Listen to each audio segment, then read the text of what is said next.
A very good morning, students. So we are doing module 5, that is isometric projections now. We have started isometric projections in the previous class, isn't it? We have finished solids, and the last video was on isometric projections. So just to recall on what we have done in the previous week in isometric projections, we started with explaining what do you mean by isometric projections, okay, and then how to draw the sketches in the isometric scale. So I also explained you the procedure to do the isometric scale. That is, you have to draw the true length at an angle of 45 degrees, and then you have to draw a 30-degree line and drop perpendiculars from the 45-degree line onto the 30-degree line, so that any length that is given can be converted into iso length. So 45 degree will be having the true length, and on the 30-degree we will be having the iso length. So we have spoken about conversion of length from true length to isometric length, okay. And I also told you the scale factor. Actually, if you are not using that true scale, isometric scale, we can also do that directly also, that is by the ratio, that is 0.8164. So any true length is given. If you want to get the iso length of that, we need to multiply that by 0.8164. Okay, so that will give you the iso length. And after saying about this conversion, I also told you about the grid sheets in the sketchbook, about the isometric sheets.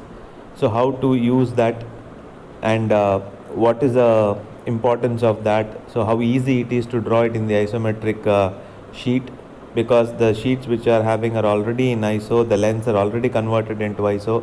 So each grid will be of already isometric scale only. So I'm sure that most of you have gone through that, and we have submitted the assignment also in the isometric sheet, but few students did not have the sketchbook with them. They have done it in the plain sheet and submitted. But those are doing it in the plain sheet, again, please remember, every time you need to convert that into iso scale and do it. Okay, so we had not actually started with a particular problem in isometries. I just told you how to do a cube, and I'm really happy that all of you have done the cube properly, except one or two students. Rest all of you have done it properly, okay. And so today onwards, what we will do is I will tell you the different sketches that you need to draw in the isometric. So you will be drawing only the basic geometrical shapes only, just like how we have come across in solids, okay. So as I've told you, in this you only have to draw one view, that is only the isometric view will have to be drawn. But in some cases what happens is you will not be able to directly draw it into the isometric. So you need to do the top view and front view on the left hand side of the page in the sketchbook I'm talking about. So what you have to do is you will have to draw that orthographic view, and only then it is possible to convert into isometric view in some of the cases, okay. That is particularly when it comes to pentagon, hexagon and circle. So whenever you have a square object, right, or rectangular object, it's very easy to draw it in isometry. I think you have experienced that while drawing the cube also. So cube means its base is square, isn't it? So when you have a square as a base or rectangle as a base, it's very easy, because you will take one vertical line from that junction, and on right hand side you will take one length, and left hand side you will take another length. When it's square, of course it is equal, but it's rectangle, one side will be more, one side will be less, and it's very easy to construct directly. But when we have pentagon and hexagons and circles, you have a little bit of extra work to do. That is what I'll be explaining you today, okay. So we will start from a basic problem. These problems, whatever I'm going to do initially today, may not be there in your question bank, okay. So I'm just trying to explain you how to draw different objects first, okay. So I want all of you to practice that first, so that you know how to draw let's say a cube we have already done, let's say a rectangle, or a prism, a pentagonal prism, or a hexagonal prism, or a pyramid, or a cylinder, okay, or a cone. So if these kind of questions are there, how to do that in isometric? First we will see that today, and then we will solve some of the questions that is there in your syllabus. Okay, so we'll take the first one and simple one. All right. Okay, so before starting the first problem, I just observed this mistake in some of the students when they drew it in the sketchbook. Not all of them, few students, but when I was checking your assignments, I just found that, see, some of the students are not actually starting it from a particular point. I had told you this very clearly while explaining this in the previous video also. See, you need to start the problem particularly from this intersection, any of the intersection you can start, but preferably you can start it from bottom of the page, because most of the isometric drawings will not be huge. So I would suggest that you start from the bottom, okay, so that you can finish one problem in half a page, and probably you can do two problems in one sheet itself, in the isometric sheet. Okay, so if you generally observe most of the isometric problems, what will happen is you don't find a very huge problem that will come in the entire page. Okay, there are one or two problems which may take one full page, but otherwise majority of the problems, if you see, you will be able to finish it in half a page. So what I would suggest is you can start from bottom in the sense you can leave some 2 or 3 lines and then start that reference point from there, and you can finish that, and you can make another half page, use that for another problem.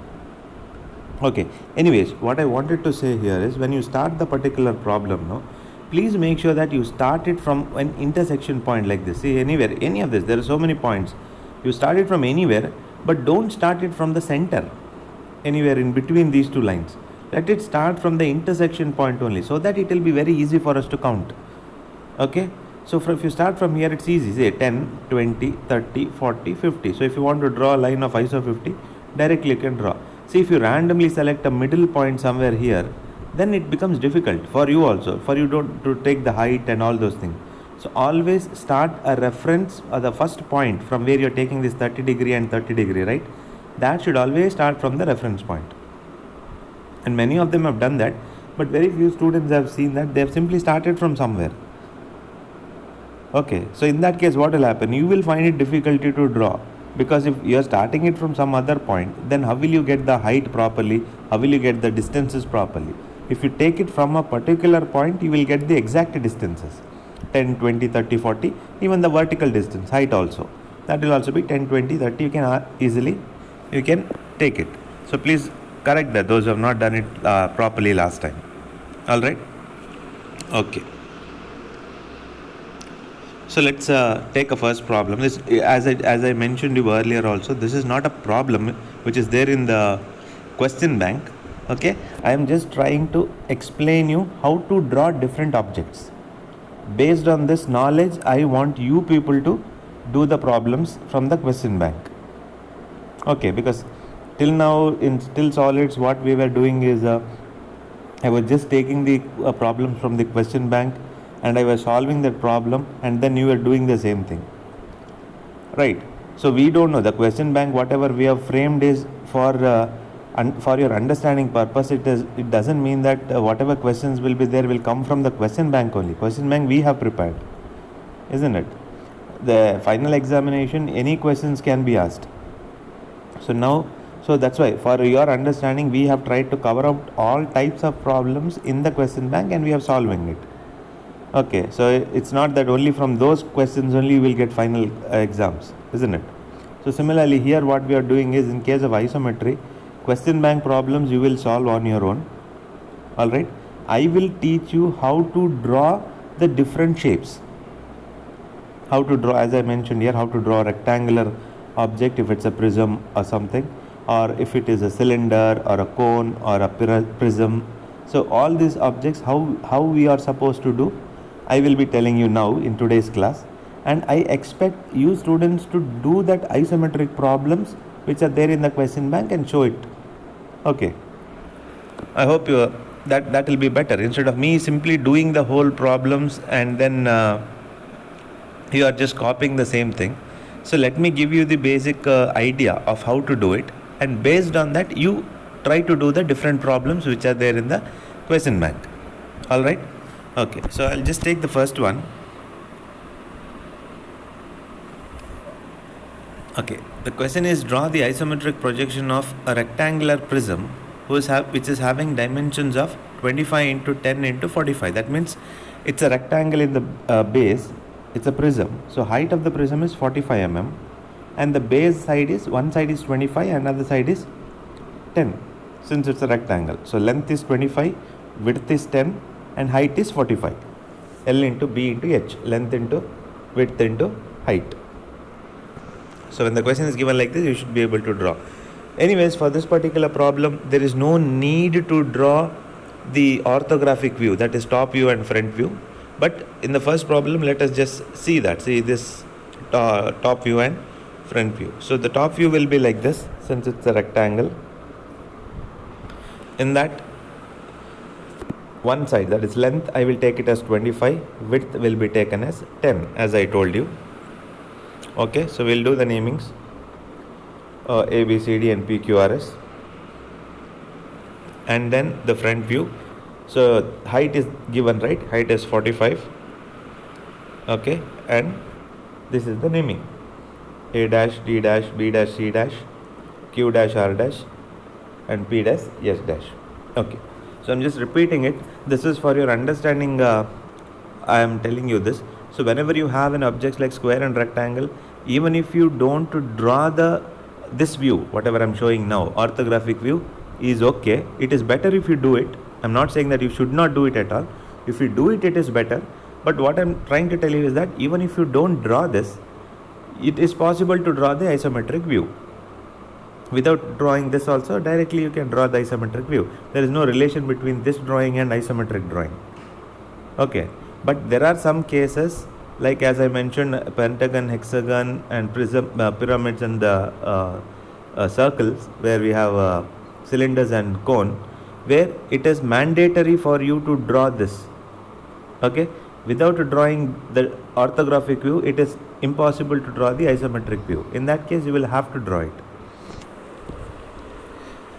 Alright, so in this case, it would be better if you draw. There's nothing wrong in drawing, but in case even if you don't draw also, you can still draw the isometric view. Okay, so when you draw this particular orthographic view, right, this view, it should be always drawn on the plain sheet, unruled sheet. So you have the sketchbook. On the right hand side you will have the isometric grid sheets, and on the left hand side where you write the question, right? So this drawing, orthographic drawing, has to be done on the left hand side. Okay, so please make sure, don't draw this part of orthographic on the grid sheet. Don't do that. In grid sheet you are only drawing the isometric view of the object. On the left hand side you will be drawing the orthographic view for this problem, or in whatever problem wherever is required also.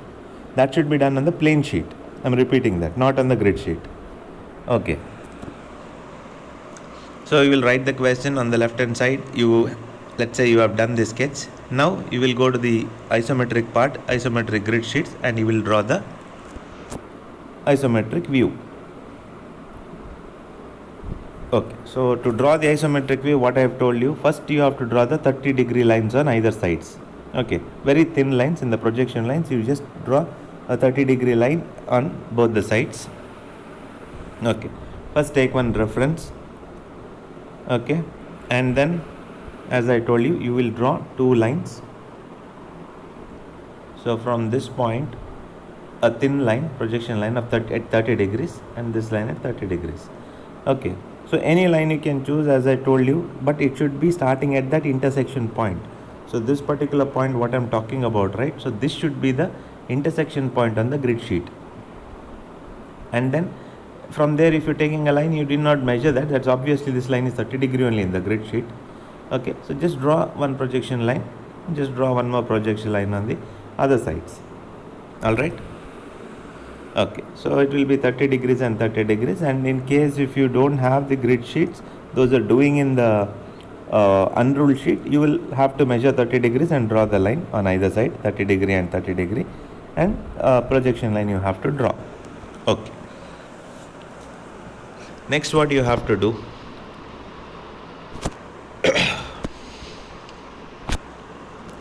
vertical line you can draw, or you can leave it right now. You can do it later also, depending upon the height what is given in the question. So now you can observe here. So when you're drawing the object, you are actually picking up any one of these points. So the point whatever you have mentioned here, this point, let's say, so this point can be generally a bracket P. It would be that point, or it can be this point also, because you are taking 30 degree one side this line, and on the other side this one. So right now the point what you have marked here, this point, it is actually a bracket P. In all the cases it will be like that. It is not specific in this problem. In any problem, you are actually picking up a corner when you are placing the first point, and you will have one edge this side, one edge this side. So this is a rectangle, that's why you will have 25 on one side and 10 on one side. If it was a square of 25, let's say, then it would have 25 this side, 25 this side. So you would have taken 25 and 25, just like how you did in the case of cube. Okay, so you are what you are doing now is you are actually picking up the corner point here, and you have placed it. So let's say I am picking the corner here, and I will take this portion towards my right, and then this corner from this edge I will take towards my left. Okay, that would be better. However, you are taking this point, so from that side, whatever is towards your right side, you will take it on the right. Whatever is there on the other side, you will take it on the left side. Okay, so according to whatever I have mentioned here, so if this point is a bracket P, then I have to take this distance is how much? 25. That means ISO 25 distance I have to take. So in the grid sheet it is directed. You will directly take it as 25, ISO 25. Okay, and in case if you are doing it in the sheets, you have to take the ISO 25 length. So it is not equal to 25, it's actually 25 into 0.8164. Okay, so whatever value you get there, so that value should be taken as ISO. Okay, so this side it is ISO 25, and on the left hand side how much it will be? It will be ISO 10, right? This side is 10, so this side it will be ISO 10. This is ISO 25 length, this is ISO 10 length. So I will just take that on the other side also. So you can see, as I told you, PQ is taken on this side, which is 25. PS is taken on the left side, that is ISO 10. Okay, so you have drawn the two sides of that.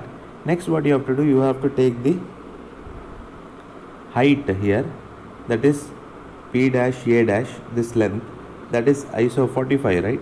So take vertical distance of ISO 45 like this.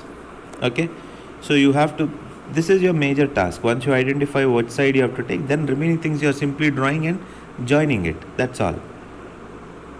Okay, so what you're doing now, you have already got the distance. PQ is ISO 25, PS is ISO 10, and then this PA, P dash A dash or PA, this distance is ISO 45. Remember, students, those are doing it in the sheet, every length is to be converted into ISO. Whatever you are drawing is ISO 25, ISO 10 and ISO 45. Okay, so you need to draw the scale which I have explained in the previous class and convert. ISO 45 means what is the actual value, 45 into 0.8164, how much it will be, that height you have to take. Got it? Alright, now what you have to do, so you have already done this part, so now its height is same, isn't it? So ISO 45 means from all the edges height will be same. So what you can do, from S also you draw ISO 45, from Q also you draw ISO 45, and then simply join that. Got it, right? So from this point S you will draw one ISO 45 line, somewhere here it may come. From Q also you will draw ISO 45, somewhere here it may come. Then join this part, and join this part. So that will be the complete isometric view. Okay, so you can see, as I told you. So what we have done now, you have joined the 3 points. So from Q you are again drawing ISO 45, and from A to this particular point you will join.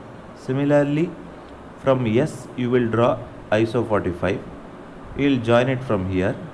Then let me do that.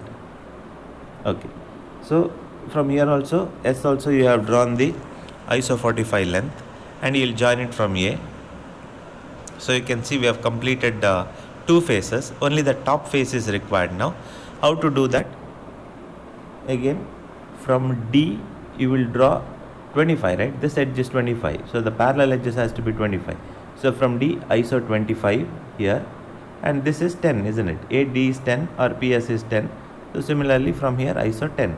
So ISO 10 and ISO 25, that will meet at this point. That will complete the top view like this. All right, is that clear? So this will complete the isometric view. This is as simple as that. So you don't have to show any hidden lines in isometry, unlike solids. So when you are doing a projection of solids, we had the job of identifying which part is hidden, which is visible, isn't it? In projection of solids, which is orthographic projection, you had to show the base is visible or top is visible. Now we know whatever we have drawn till here is visible. Actually, there is a line from here which is hidden, isn't it? Actually it is there, it's coming here. One line from here, one line should be connected from S also, and one line from here and one line from here. That would be complete. But as far as isometric drawings are concerned, there is no concept of showing hidden lines. I have seen this in a few of the assignments of cube also. Some students have shown hidden lines. No. In isometry, we are only showing what is visible, and whatever is hidden will not be shown as hidden lines. Don't draw any hidden lines from the behind, okay? We are only representing its view in isometric. I hope it's clear to all of you. I've just explained this particular problem, so you should be able to do all those problems in which the base is square or rectangle, because it's very easy to do. So it's a cube or a square prism, right? It's very easy. So any of these, a rectangular prism or a square prism or a cube or any such objects which are having base of square or rectangle, this is the procedure to follow, and it's very easy to do. Okay, so this is one sort of things I wanted to explain. Okay, and I can repeat that: no drawing hidden lines, don't draw any hidden lines. This is one with square. So next I want to explain in case if it's a circular base. So if it's a cone or a hemisphere, okay, how to draw that? So that we'll do it in the next problem. Okay, I hope this is clear. We'll go to the next problem. Okay, so we will take the next one now. Draw the isometric projections of a vertical cylinder of base diameter 50 mm and axis length 60 mm. Okay, so in this case what you have to do is you have to draw the isometric projection of a cylinder, okay, whose diameter is base diameter is 50 mm and axis length is 60 mm. So height is 60. Okay, so what we need to do in this case is, again, you need to draw the orthographic projections. Anyways, without drawing the orthographic projection also, it is possible to draw this cylinder. Okay, but it would be better if you could draw the orthographic projection in the left hand side. Again, it's not mandatory in this case. So base diameter is 50 mm.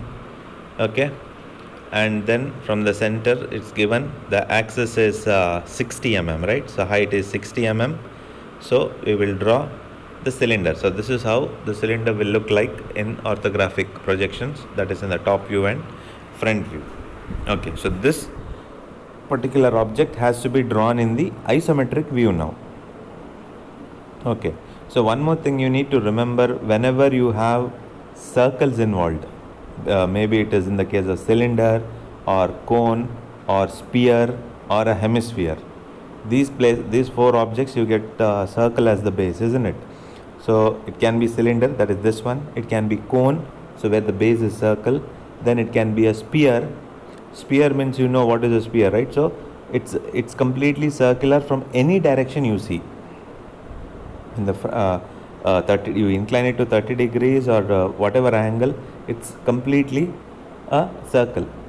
Okay, so in case of a sphere only, it will be a complete circle.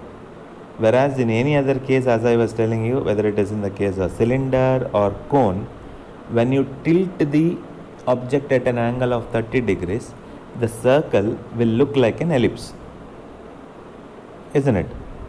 You can just imagine any of the circular object if you have, you can just imagine, you, instead of keeping it straight to you, just try to tilt it by 30 degrees and see. Obviously it will look like an ellipse. Okay, let me just give an example. For example, you consider a bangle or any such object like that, which is basically circle. So if the circle, if you're seeing, if you hold it in your hand, okay, then it will be circle. Just tilt it by 30 degrees and see. When you see, it will looks like an ellipse. So you need to remember that whenever you have circles, when you draw it in the isometric, it becomes ellipse.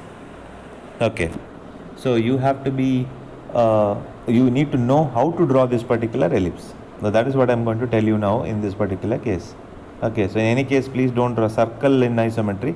Any circular object is there, it will look like an ellipse, except for sphere. Okay, why I'm saying except for sphere is because when sphere is there, you can imagine a ball, isn't it? A ball is nothing but a sphere, any particular ball. So you try to tilt it at any angle and see, will it looks anything else? In any angle, in any orientation, if you keep that also, it will still look the same, isn't it? So this common sense you should have and understand that logic.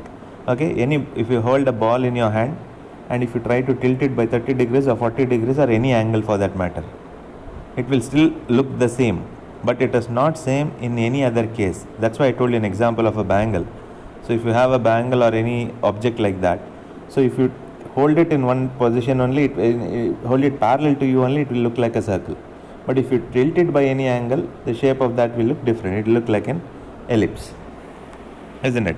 So now same will be in the case of cylinder also. So you have a cylinder, when you tilt that cylinder by 30 degrees, the base will look like an ellipse. Okay, so for that, what you have to do now, let's start drawing the isometric projection of that. So first thing will remain the same. Okay, so you will take a reference line first, and after taking the reference line, you will take a particular point. From there you will draw a 30-degree line, projection line on one side, and another 30-degree line projection on the other side. Okay, now the question is, in isometric, whenever there is a questions like square and rectangle is involved, you directly know the side, how much to be taken, isn't it? Whether you have to, if it's a square as I given in the assignment, that is 50 mm, then you will directly come here at this point and you will take ISO 50 this side, ISO 50 this side, ISO 50 here, and start drawing the object. Even in the previous example, whatever I have given just now, rectangle. So again you will do the same thing. The sides of the rectangle. Okay, one side it was 25, other side it was 10, and the height was given. So you will take 25 on this side, 10 on this side. But now it is given as circle. But we have to follow the same method, right? You have to make that box in the base. You directly can't plot a circle here. You cannot take one circle and draw it along with this. So that's what I told you. It looks like an ellipse. So that ellipse has to be enclosed within a square boundary. So how much length I should take? That will be equal. The length what you are going to take now, what I'm trying to say is, whatever length you have to take here, right? This side and this side. This one side will be equal to the diameter of the circle. Understand? So this side should be equal to the diameter of the circle. That means if you want to draw the isometric view of this particular base, ellipse, circle, the diameter of the circle is how much? 50 mm. So what you should do initially is, you should take the length as ISO 50 and ISO 50 on either side, because that will represent the entire ellipse within that square of 50 mm, because that is equal to the diameter of the circle. Okay.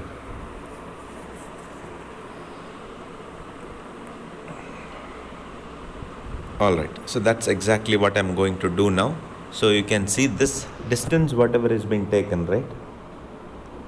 From here to here, this distance is equal to diameter of the circle, ISO 50. That it can be seen here in the orthographic view. I have told you this is not mandatory to draw, because that is understood. This will be equal to the diameter, but when you see this particular drawing, it becomes more conclusive. You understand what exactly we are doing. So whenever you have an object which is not square, so you will try to draw an envelope around it. Okay, you will make a boundary around it. So that means this is the topmost point, right? So you will just draw one line like this. Then you have another point is here, so you will draw one more line. So you will draw one more line here, and you make a box around the object. This is applicable not only for circle, it is applicable for every other drawing. Got it? And it is not applicable for square and rectangle, because if you draw the boundary also, it will be square and rectangle only, isn't it? If you try to draw a boundary around square, it is overlapping that square itself. Or if you try to draw it with rectangle, it will overlap with rectangle itself. That is why I told you there is not required to draw the orthographic view of that. But you can see circle here. So when you have a circle, you have to draw the circle within the boundary. You have to enclose that circle within the boundary.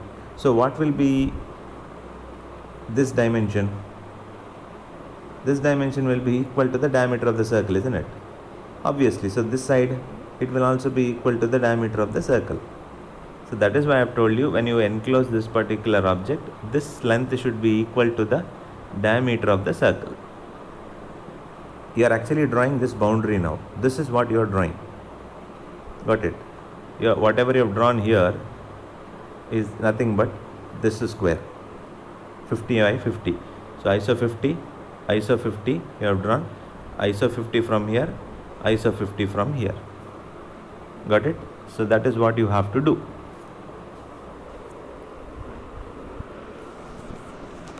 So after doing this, from this point ISO 50, from this point ISO 50, and close this ISO 50 here. Same way from this end also ISO 50, it will meet at this particular point. Now what you have to do, you have to fit the circle within this. So as I told you, it will no longer be a circle, it will be an ellipse.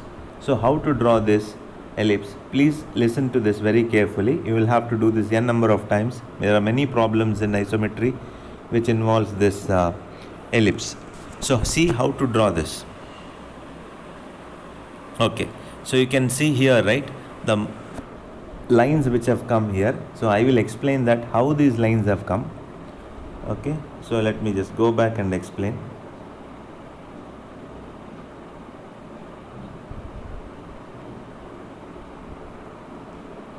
So first what you have to do, after you finish this particular point, you will take one corner here, okay, and draw a line to the midpoint of this particular line.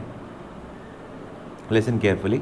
From this particular point, from this corner to the midpoint on this particular line, same way, from the same point you will draw one more line to the midpoint of this line.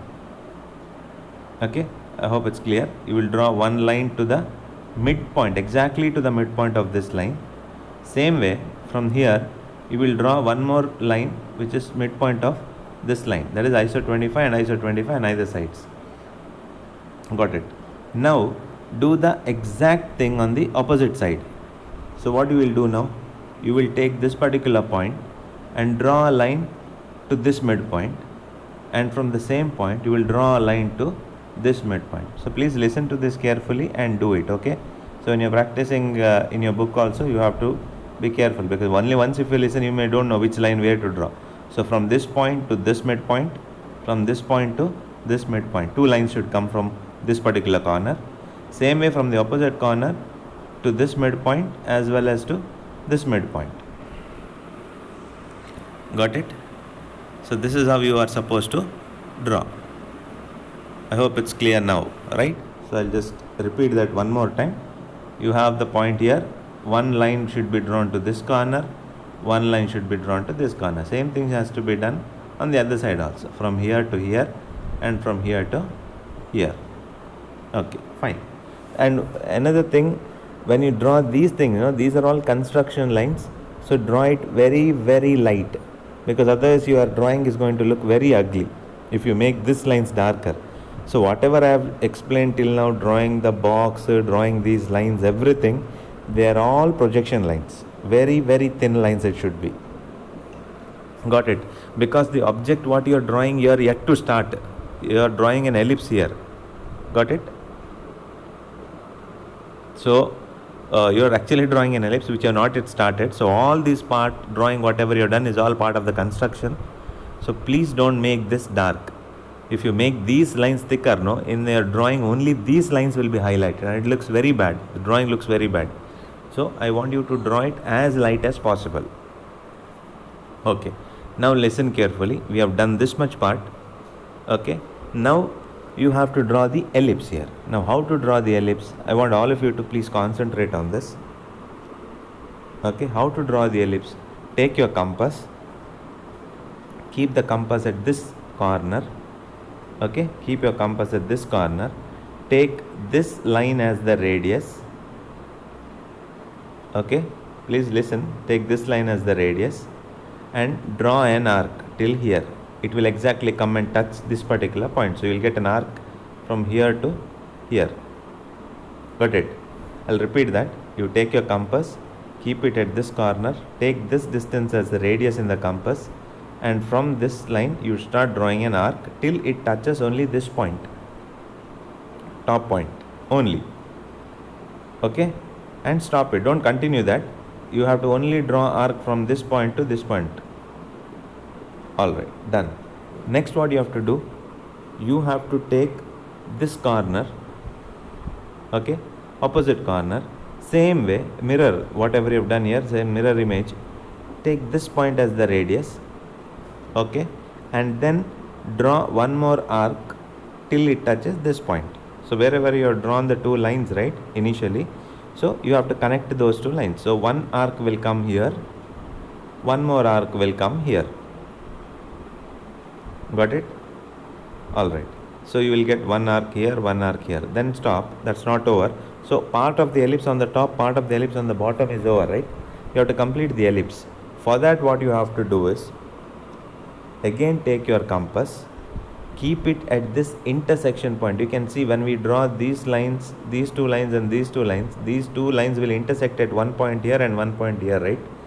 So what you have to do is, now take your compass, keep it at this intersection as the center, and take this smaller length is there, right? This as the radius. So arc has come already from here to here. So now from this point as the center and this as the radius, draw the arc till here. Okay, you will get another arc. Now you get a continuous arc from here to here, and that has been continued till here. So you get this much part of the ellipse. Now what you have to do, keep the compass at this center, take this as the radius and draw the arc. It will touch here. So that will make a perfect ellipse what you need. Got it? Maybe when I said this once, there can be a confusion within you which point and all those things. But while you draw this, I would suggest you keep this video on, and when you are drawing it in the book, please see this. Okay, just check this one more time so that you can pause it and see point to point what I was mentioning. First you take the bottommost point and draw the arc, and pause the video, play that video and see what I'm saying next. Okay, again pause it and again draw the next line. Again pause the play the video and see where I am taking the center, because if you take the centers wrong, no, you will not get this arc properly. It's not at all difficult, it's very simple. Most of you can understand it directly, but I'm telling you, in some of the cases, if you're not able to follow, just go through this video one more time. I've explained that. So when you see the same video twice, you will understand it very clearly, how to get the ellipse. So which center to keep first, which center to keep second, and where will be the third and fourth centers. So basically you need to draw arcs from 4 different centers, right?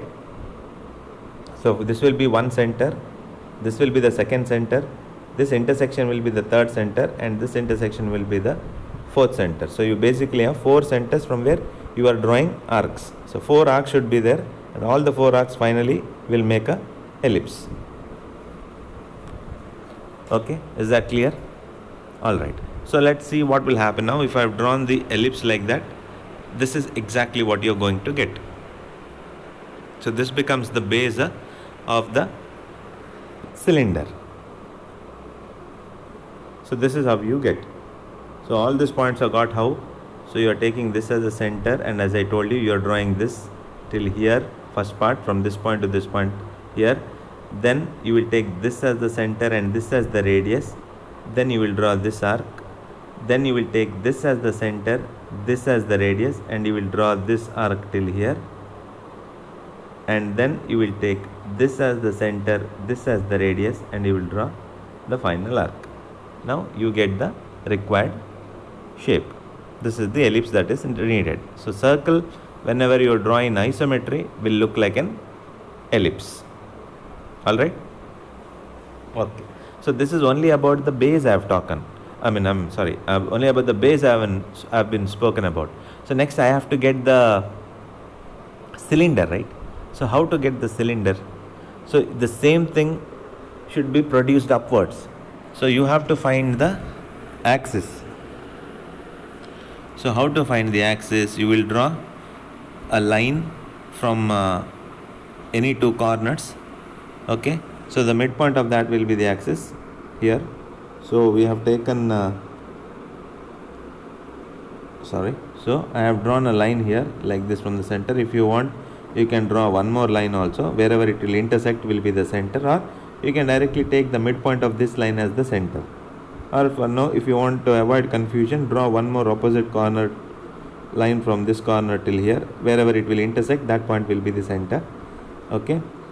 Then again thin lines. Okay, why I am saying that? Because so many lines are there. Only this ellipse is supposed to be dark, and that also not the entire ellipse. I'll tell you what is to be dark later.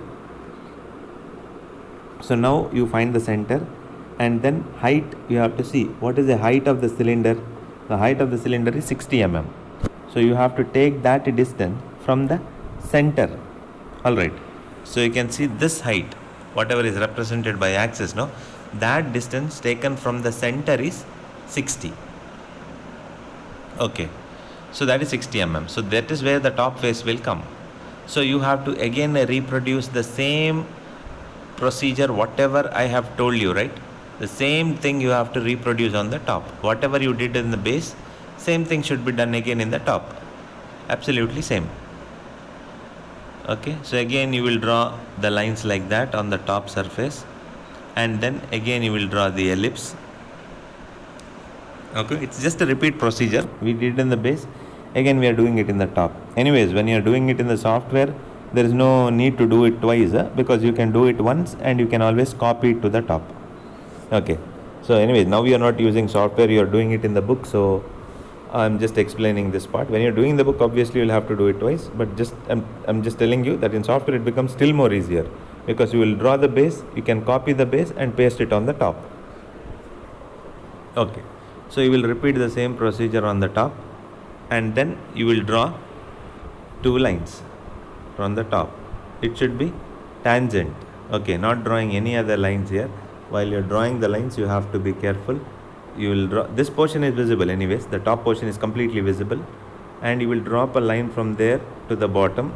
You will also take exactly from this end you will draw a line, and it will reach the base. Now if you observe the sketch here, I'll just zoom this area. So when you observe the sketch here, the inner line is there, right? This part of the drawing, from here to here, it won't be visible, isn't it? Because that is coming on the back side. So you don't have to make that part dark, and you shouldn't make it dark. If you make it dark, it is considered as wrong. So what is visible to us now?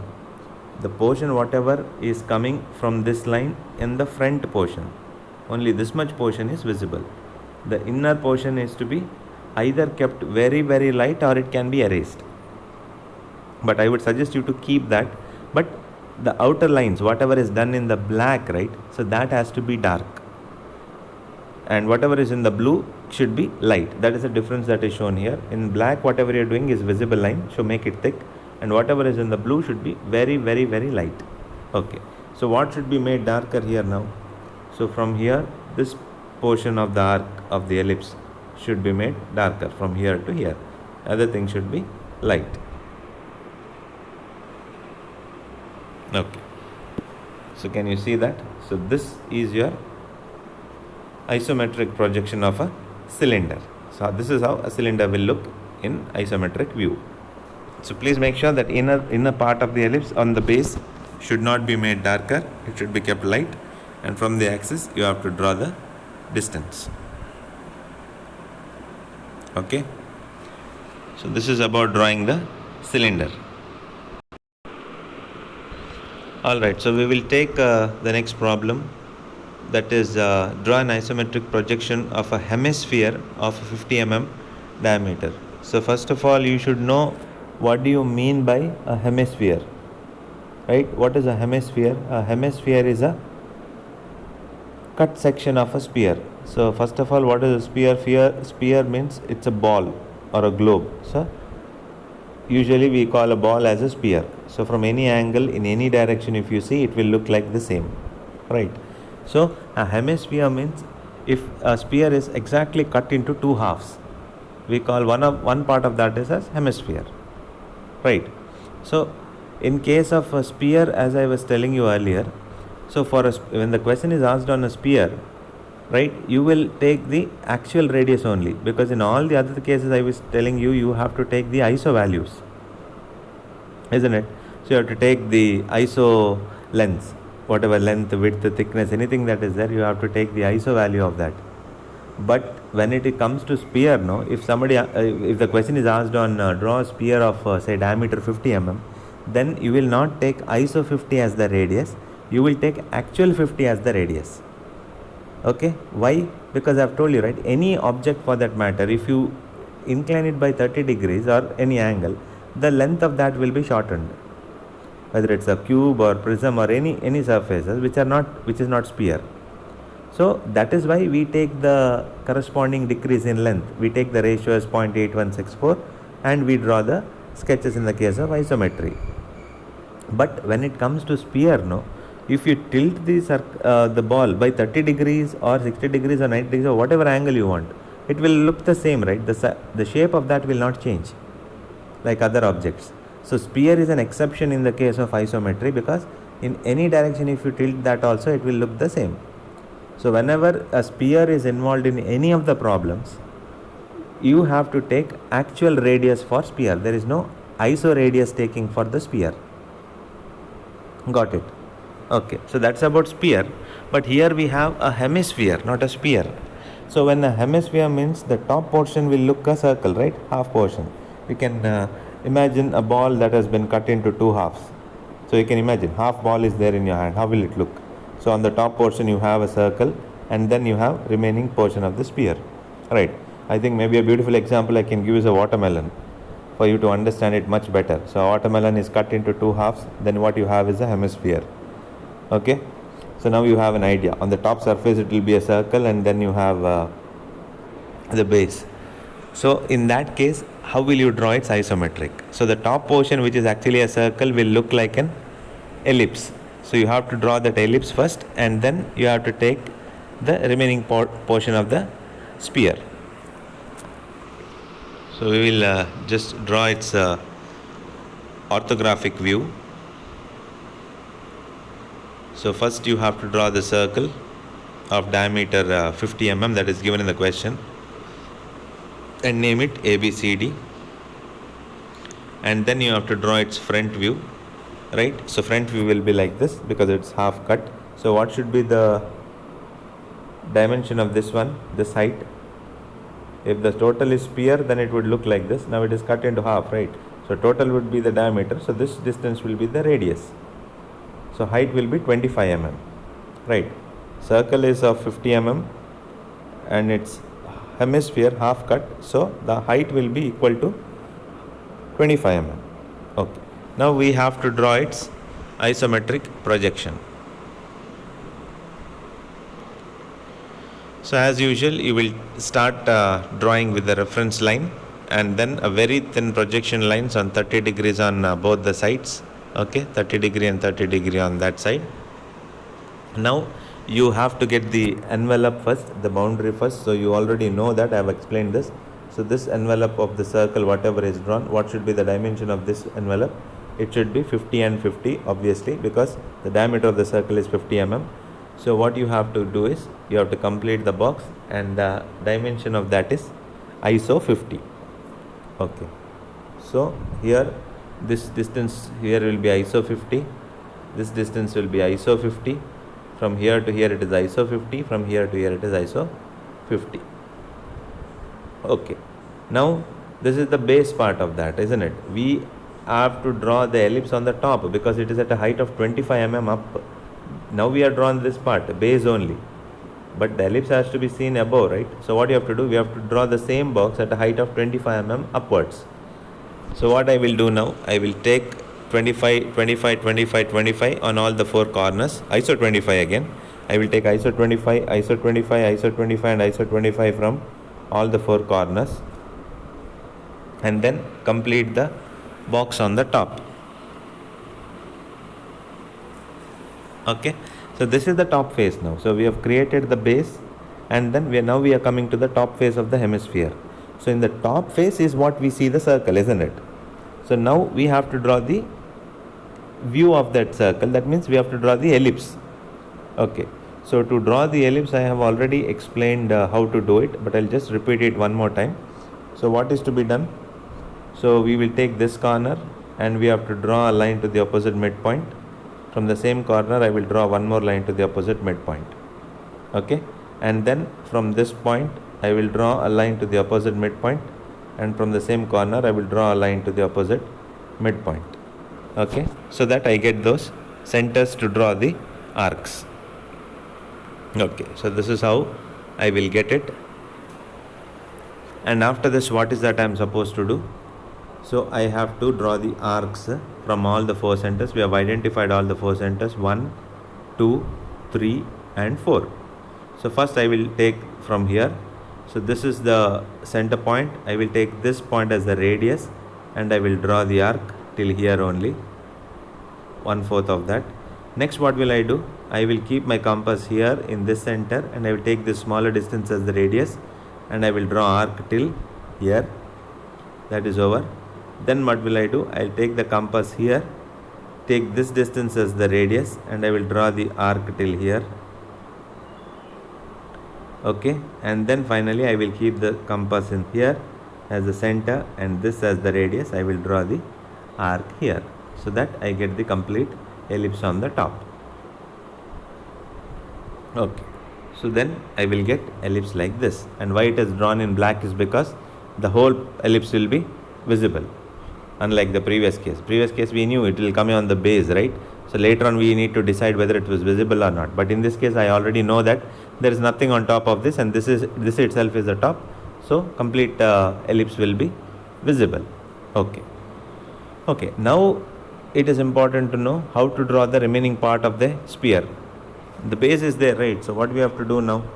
So we have only got the top surface here. We have to draw the base. Base will look like this. We need to take the radius here and draw, isn't it? So now to take this particular radius here, should I take iso radius or true radius? That is the question. This is what I explained in the beginning of the problem. Whenever there is a sphere involved, whenever you are drawing a circle for a sphere, you have to take true radius. Okay, height should be always taken as iso. All the height should be taken as iso. Only the radius of the circle should be taken as true radius or the actual value. If it is 25, you will take 25 only, not iso 25. Okay, this is only in the case of spheres, sphere and hemisphere. Okay, every height, now we can see the base I have taken it as iso 50, the height I have taken as iso 25, everything should be taken as iso. Height should be iso, the base of that ellipse also has to be taken as iso. But when it comes to taking the radius of the circle, right, that has to be taken as true radius, actual radius. So now what you have to do is, you have to first identify the center of this, okay, center of this, and draw the base of the ellipse like this. Got it? You have to draw the base of the ellipse like this. Alright, so if you take iso, it will come inside. So you have to take actual radius. Okay. So now you have to identify the center and you have to draw the radius like this. Okay. So this is the final view of the hemisphere what you are going to get. But I have to explain you one more thing here. Okay. So this will be the center, isn't it? So you have drawn the center line here and the midpoint of that, and when you draw from here, obviously this point will be taken as the center. So from here, as I told you, if you take iso distance, it will come inside. I told you have to take true radius, but there is a practical problem. What happens is when you take actual radius as 25 and measure, it will just come out of this ellipse. That means it may not be able to touch the outer part of the ellipse at all. It will still come outside, and if you take that radius and draw, it will come like this and it will pass over here, which will not come in contact with this ellipse at all. So what you need to do is you need to adjust your radius in such a way that this is the center, and take the extreme end point of this ellipse here as the radius, which may not be equal to 25, it may be slightly lesser than 25. Okay, so from there you take the radius and draw the arc till it reaches here. Okay, frankly you have to take 25, true radius only you have to take, but what will happen when you take true radius 25, it will come out. So if you draw the arc or the base like this, it will not touch this part at all, it will go here, there won't be any continuity. So in order to show this part, you will take the radius from here till here to the extreme end point, and then you will draw the arc and complete the base of the hemisphere. Okay, because this problem you will face when you will take the actual radius in any of the problems, you will see that it will come beyond that line. It will actually cross over that ellipse and then next point will come. So if you take that radius and draw, it will not touch at all. Got it? So what you need to do is you take the extreme end point and draw the arc. Okay, so that completes explaining about hemisphere part also. So what I'll do now is I'll stop here at this point, and of course we will continue with the other sort of problems in the next video itself. Okay, but what I want you people to do is you need to go to your question bank as well as your solution book and see whatever problems that you are able to solve with these explanation what I have given. So I have already explained you regarding the cube and rectangular prism part. So any such objects in your question bank which you can draw with the square and this rectangle part, you should be able to draw. Okay, there can be single object or there can be multi-object, that is one square, one cube, on top of that another cube or another cube. There is a question, it's very very simple actually. There is a cube and on top of that there is a small cube, and on top of that there is one more small cube. So all things can be done with the first explanation whatever I have given. And then I told you about the cylinder part, so where the base is ellipse. Okay, base becomes ellipse, and how to find the center from the axis and drawing the other part. So whatever problems are involved in those kinds, as well as whatever comes as a hemisphere part. Okay, so you should be able to do it. Alright, so we will continue the remaining part of this explanation in the next video. Alright.